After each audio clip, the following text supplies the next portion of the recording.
In Gandhinagar, Gujarat, a neonatal ambulance service has been launched under the 108 service for newborns. Through these ambulances, critically ill newborns will be safely transported to hospitals equipped with advanced medical facilities.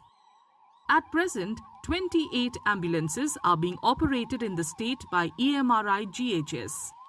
Meanwhile, the Gujarat State Police Housing Corporation Limited laid the foundation stone and inaugurated various development projects in Gandhinagar.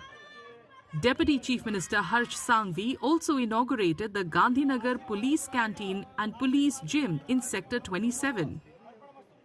રાજ્ય સરકાર દ્વારા મારા police પરિવાર માટે એક સાથે આવનારા 5 વર્ષમાં 20,400 થી વધુ મકાનો બનાવવાનો નિર્ણય લેવામાં આવ્યો છે. Through these initiatives, the state aims to strengthen emergency healthcare services and enhance civic amenities.